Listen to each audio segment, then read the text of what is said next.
Medir o desenvolvimento de um país não é só uma questão de calcular médias e estabelecer parâmetros monetários que apontem o tamanho do crescimento econômico e da pobreza da população, quem está acima ou abaixo da linha imaginária da miséria. A pobreza, causa e consequência dos obstáculos à prosperidade, é um fenômeno mais complexo. Não pode ser reduzido à insuficiência de renda. Está relacionada ao que o ser humano é capaz de fazer com a renda que tem. Que escolhas pode fazer dentro do contexto de liberdade e acesso à educação, saúde, trabalho em que vive. O parâmetro que hoje é usado para medir o desenvolvimento de forma mais ampliada é o IDH, Índice de Desenvolvimento Humano, levando em conta, além da renda, variáveis como a expectativa de vida da população e o nível de escolarização.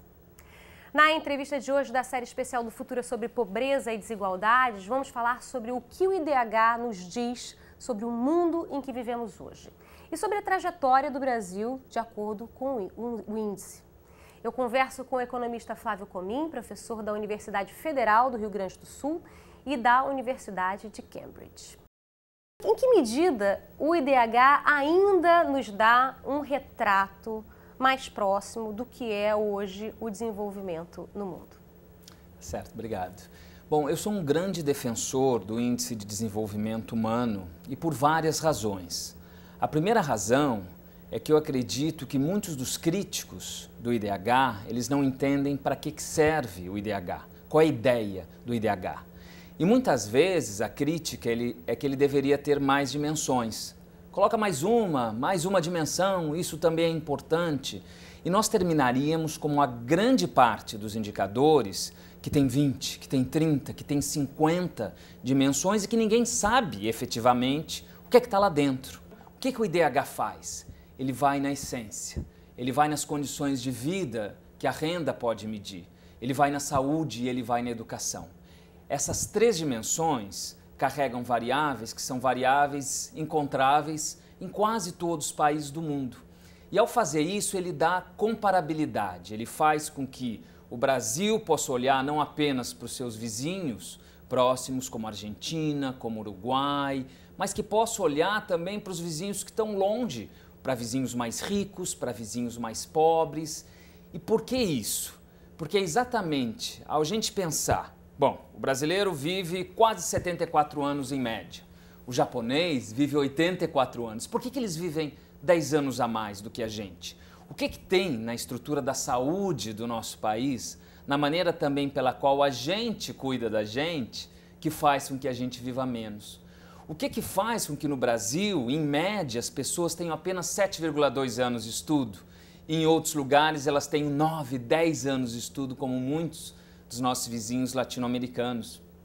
Então, é essa crítica ao simples que muitas vezes é uma crítica injusta. Mas o IDH é criticado também, e era criticado também, por não levar em consideração a desigualdade. Isso mudou em 2010. Foi feito um cálculo do IDH no qual se considera que essas dimensões elas não são distribuídas igualmente na população. Tem pessoas que vivem mais, pessoas que vivem menos, tem pessoas que sabem mais e vão mais à escola e pessoas que sabem menos e muitas nunca vão à escola. Pessoas que ganham muito, bilionários. O Brasil tem 37 bilionários e muitas pessoas que são incapazes de ter o suficiente para comer. Nós temos mais de 10% da nossa população com insegurança alimentar. É isso que o PNUD hoje está chamando de essa evolução, digamos, do IDH para um IDH sustentável, o Índice de Desenvolvimento Humano Sustentável. O PNUD hoje, Programa das Nações Unidas para o Desenvolvimento, fala sobre isso. O que é isso exatamente? Bom, a sustentabilidade é uma daquelas palavras que todo mundo usa e ninguém sabe o que é. E algumas vezes pode acontecer até o contrário. Você pode estar falando em desenvolvimento sustentável, quando o que você quer dizer, na realidade, é crescimento continuado, exatamente contrário às outras dimensões que a sustentabilidade honra, que é a dimensão social e a dimensão ambiental. Então, é uma palavra ambígua, que ao mesmo tempo é uma virtude, porque possibilita as pessoas darem uma interpretação de acordo com a necessidade que se faz. No caso do IDH, a grande questão é a questão da riqueza, não apenas humana, do qual o indicador trata, mas a riqueza ambiental. Como é que a gente avalia essa riqueza ambiental? Como é que a gente trata das taxas de desconto? Quanto vai valer uma árvore em pé, não hoje, mas uma árvore em pé daqui a 50 anos. Essas questões, que são questões de comparação no tempo, são questões que sempre complicaram o cálculo da sustentabilidade. Mas o trabalho que tem sido feito agora, e é um trabalho já antecipado pelo indicador também de riqueza oferecido por alguns acadêmicos e Nações Unidas durante o Rio+20, um indicador de riqueza inclusiva, é a ideia de se começar a dar um valor monetário para esses aspectos que tranquilamente nós chamamos de ativos ambientais. E essa é uma possibilidade de você colocar o IDH numa trajetória verde. O que acontece? A maior parte desses indicadores tem a ver com emissões de carbono. Então, possivelmente, esses indicadores que estão sendo tratados agora, eles vão sofrer um processo de depuração, de simplificação e que, no fundo, tem a ver com o uso da energia. A energia é um recurso muito importante, que não é apenas a luz, não é apenas o banho quente, que se pode tomar ou não, a água, o solo que se utiliza e que é muito utilizada desigualmente. Por isso, um dos grandes problemas, preocupação da pauta das Nações Unidas também, é a questão da injustiça climática. O fato de que uma pessoa pode utilizar desproporcionalmente energia e quem vai sofrer as consequências desse uso energético são aquelas pessoas que muitas vezes não usam nada. Possivelmente, uma pessoa que usa o ar-condicionado o ano inteiro no Rio de Janeiro vai emitir mais CO2 na sua vida do que uma pessoa no Afeganistão. Esse cálculo já foi feito com americanos e não existe razão para a gente ser diferente aqui no uso de acordo com o clima que nós temos. O senhor foi economista do PNUD, coordenador do Relatório de Desenvolvimento Humano no Brasil 2009-2010. Isso mesmo. Exatamente. Ou seja, conhece bem aí a trajetória do Brasil, a trajetória que o Brasil tem feito de acordo com o IDH. E escreveu uma vez um artigo no jornal, que eu estava lendo esses dias recentemente, na época da divulgação do IDH 2011, que o Brasil sobe a ladeira do IDH como uma pessoa sedentária sobe uma montanha. Devagar, ofegante, né, parando devagarzinho, reduzindo o passo. A expectativa do Brasil de vida aumenta, a escolaridade da população aumenta, a renda média aumenta. Quer dizer, as variáveis dimensões aí contempladas pelo IDH no Brasil são positivas, né? A evolução no Brasil é positiva. Por que o Brasil patina no IDH ainda? O que está acontecendo aqui? Um esclarecimento importante é que na raiz do IDH existe uma separação conceitual entre o que é meio e o que é fim do desenvolvimento. E o que está na essência que nós estamos discutindo é para que serve a renda. Ou seja, ter renda é importante? É. Mas para que serve a renda? Pode ser não apenas que essa renda seja mal distribuída, mas que a pessoa que recebe a renda gaste mal a renda.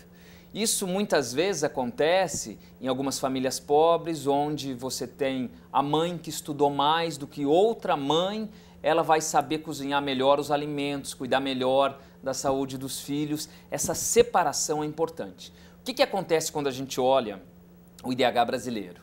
Ele, nos últimos anos, a velocidade dele é puxada pela renda. E, de alguma maneira, isso acontece porque a renda é um fator, mais de curto prazo, é um fator que varia.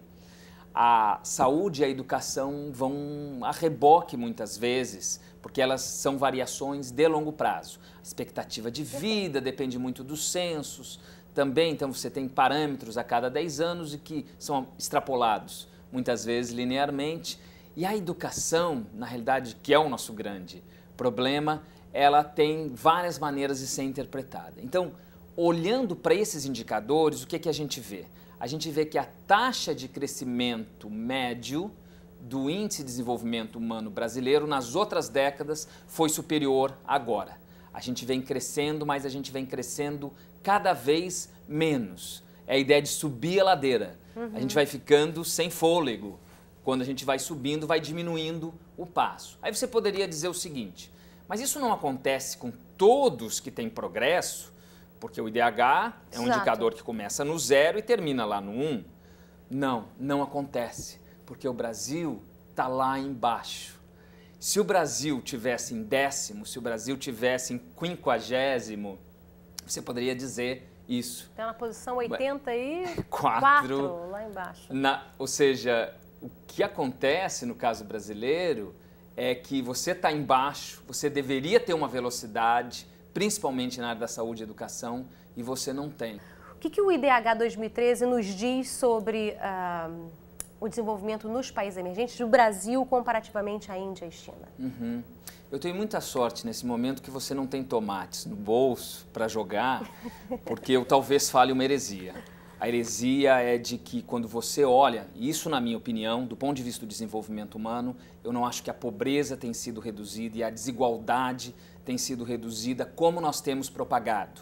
Porque os indicadores que nós temos utilizado são indicadores básicos demais. São indicadores que têm uma finalidade, basta ver os documentos do IPEA, uma finalidade administrativa. Será que é isso a construção de uma sociedade onde pobre é aquele que pode competir de igual para igual com o outro? Depois depende do esforço de cada um. Depois as desigualdades devem refletir talentos. Mas o fato é que essa base inicial continua muito desigual. Então, o IDH ele é capaz de mostrar isso sim, apesar dele não ser um indicador exclusivamente de pobreza. Porque quando você corrige pela desigualdade, você vai ver que países como o Brasil vão perder 30%. E o que esse indicador nos mostra em relação ao que vem acontecendo na China e na Índia? Bom, a China e a Índia estão fazendo alguns erros que o Brasil fez na década de 70.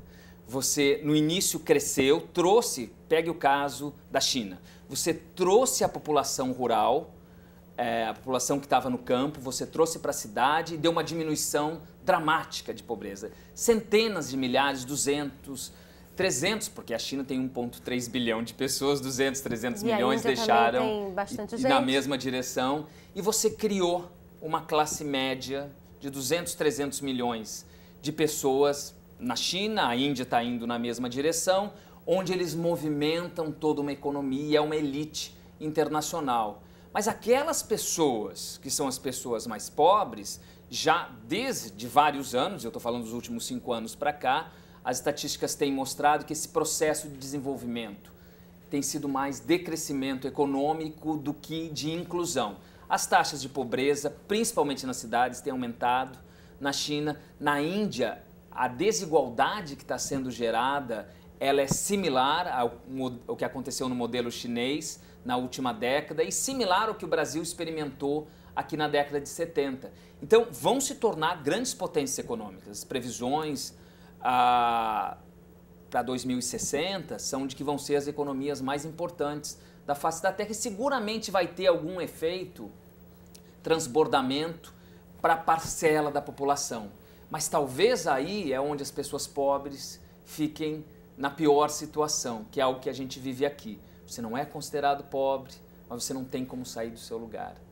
E você não tem como sair do seu lugar porque essa estrutura desigual fica consolidada na matriz não apenas política, mas na matriz social dos países. Então o IDH tem nos mostrado isso, tem nos mostrado como o caso da China fez com que o que puxou mais a China, que está nesses últimos 40 anos entre os que mais atingiram o IDH. Você tira a renda da China, a China desaparece da lista dos 10 mais importantes em termos de evolução do IDH. Então o IDH mostra muito bem isso, como existe essa confusão entre meios e fins, como muitos países perseguem não o desenvolvimento sustentável e o desenvolvimento humano sustentável, mas apenas o crescimento econômico, e ele é simples para que a população ou as populações dos países possam acordar e ver que isso está acontecendo. Flávio Comim, um prazer tê-lo aqui com a gente. Prazer foi meu. Obrigado, viu? Você que ficou aqui com a gente, super obrigada pela companhia, um abraço, até o nosso próximo encontro. Tchau, tchau.